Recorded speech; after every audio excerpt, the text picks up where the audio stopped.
Hello student. आज का हमारा टॉपिक है प्लास्टिड। इसके पहले अगले वीडियो में हमने पढ़ा था माइटोकॉन्ड्रिया के बारे में, जो काफ़ी इम्पोर्टेंट था क्योंकि माइटोकॉन्ड्रिया जो होता है वो सेल को पावर देता है। तो प्लांट सेल की अगर हम बात करते हैं तो प्लांट सेल के अंदर, हायर प्लांट के अंदर क्या होता है कि प्लास्टिड पाया जाता है। और ये प्लास्टिड जो होते हैं काफ़ी इंपॉर्टेंट सेल ऑर्गेनेल्स हैं प्लांट के लिए। और इसमें हम पढ़ने वाले हैं 3 प्रकार के प्लास्टिड के बारे में, ल्यूकोप्लास्ट के बारे में, क्रोमोप्लास्ट के बारे में और क्लोरोप्लास्ट के बारे में। क्लोरोप्लास्ट जो होता है वो प्रकाश संश्लेषण की क्रिया में फोटोसिंथेसिस के प्रोसेस में हेल्प करता है। और फोटोसिंथेसिस की प्रक्रिया जो है क्लोरोप्लास्ट के कारण कंप्लीट होती है, क्योंकि इसमें क्लोरोफिल वगैरह होते हैं।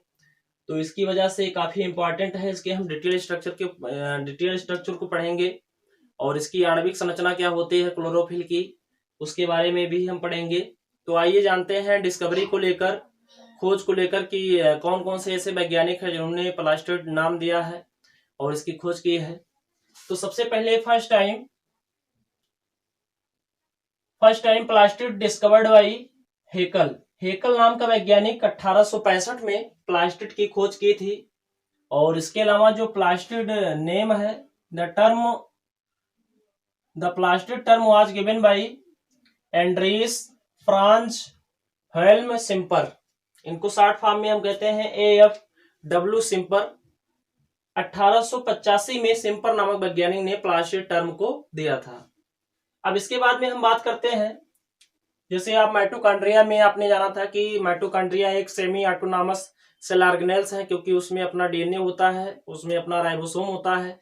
सेम प्रोसेस यहाँ पर भी है कि क्लोरोप्लास्ट जो होता है उसके अंदर सर्कुलर DNA पाए जाते हैं, 70S टाइप का राइबोसोम पाया जाता है। तो कहने का मतलब ये है कि प्लास्टिड के अंदर जो क्लोरोप्लास्ट होता है वो भी एक प्रकार का क्या है, सेमी ऑटोनॉमस सेल ऑर्गेनेल्स है।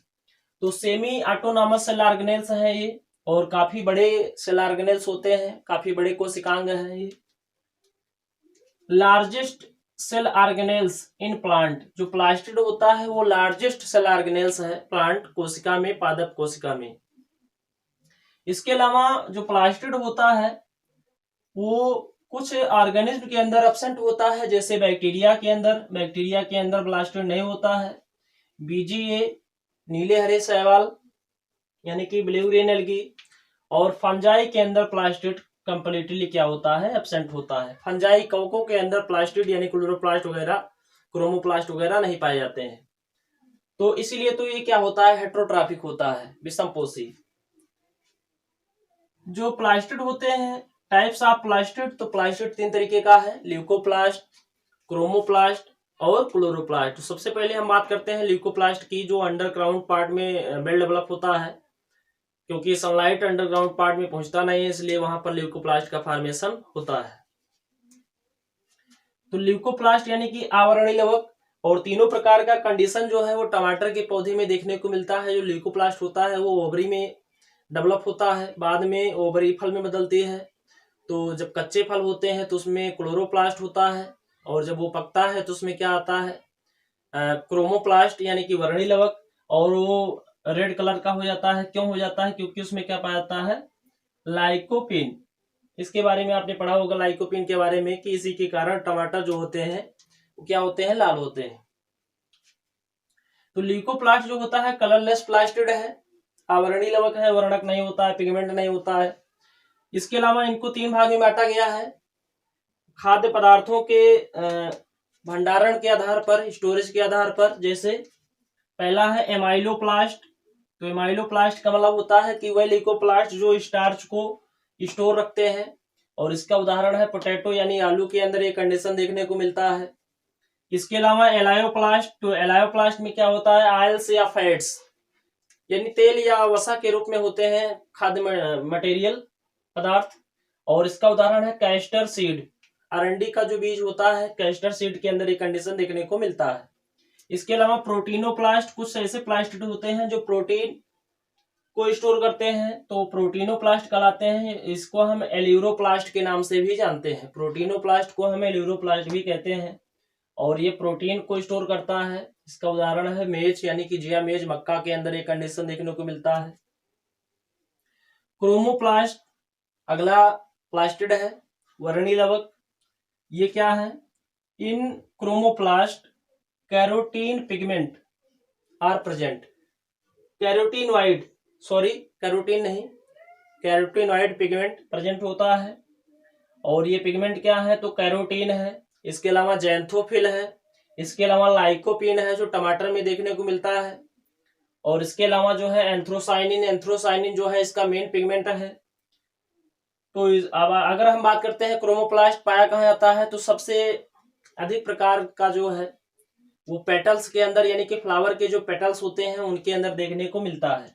बाकी और भी बॉडी पार्ट में होता है, लेकिन पेटल्स यानी जो कलरफुल फ्लावर होते हैं वो क्यों कलरफुल होते हैं? क्योंकि उसमें क्या होता है? क्रोमोप्लास्ट होता है। इसके अलावा क्लोरोप्लास्ट, क्लोरोप्लास्ट यानी कि हरित लवक, क्योंकि इसमें क्या है? पिगमेंट है क्लोरोफिल, उसी की वजह से क्या होते हैं? हरे रंग के होते हैं।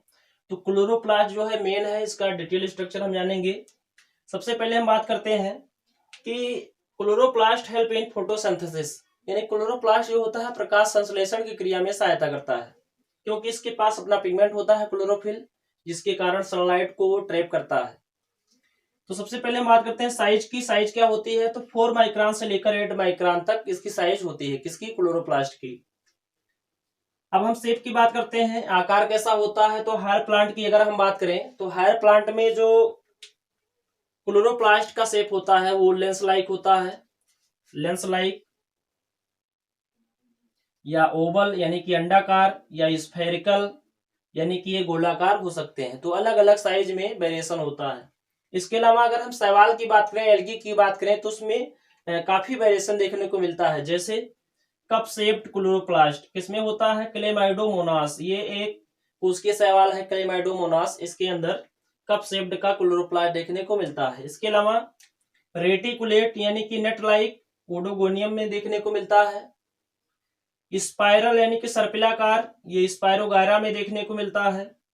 और स्टीलेट ये जिग्निमा में देखने को मिलता है। और डिस्क लाइक जो क्लोरोप्लास्ट होता है वो यूलोथ्रिक्स में देखने को मिलता है। तो शैवालों के अंदर जो क्लोरोप्लास्ट की आकार होता है, शेप होता है, वो डिफरेंट टाइप का होता है।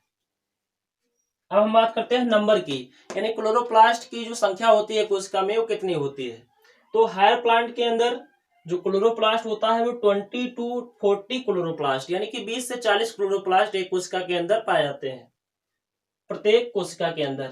क्लेमाइडोमोनास के अंदर कितना क्लोरोप्लास्ट होता है? केवल एक सिंगल क्लोरोप्लास्ट क्लेमाइडोमोनास में पाया जाता है। इसके अलावा जिग्निमा के अंदर क्लोरोप्लास्ट की संख्या कितनी होती है? 2 होती है। जिग्निमा जो है एक शैवाल है जिसमें क्लोरोप्लास्ट कितना होता है? 2 होता है। इसके अलावा स्पायरोगायरा में 2 से 14 क्लोरोप्लास्ट की संख्या होती है। तो इसमें 2 से 14 हो सकता है। अब हम बात करते हैं स्ट्रक्चर की, अल्ट्रा स्ट्रक्चर ऑफ क्लोरोप्लास्ट, यानी कि इलेक्ट्रॉन सूक्ष्मदर्शी से देखने पर जो ये क्लोरोप्लास्ट होता है वो किस तरह से दिखाई पड़ता है। तो सबसे पहली बात तो ये है कि ये डबल मेम्ब्रेनस स्ट्रक्चर है। इसमें आउटर मेम्ब्रेन, इनर मेम्ब्रेन होता है, आउटर एंड इनर मेम्ब्रेन, यानी कि ये double membrane bound cell organelles है। और इसके अंदर क्या होता है? सिक्के का समूह दिखाई पड़ता है, सिक्कों का समूह दिखाई पड़ता है, जिसको हम ग्रेनम के नाम से जानते हैं, ग्रेनम।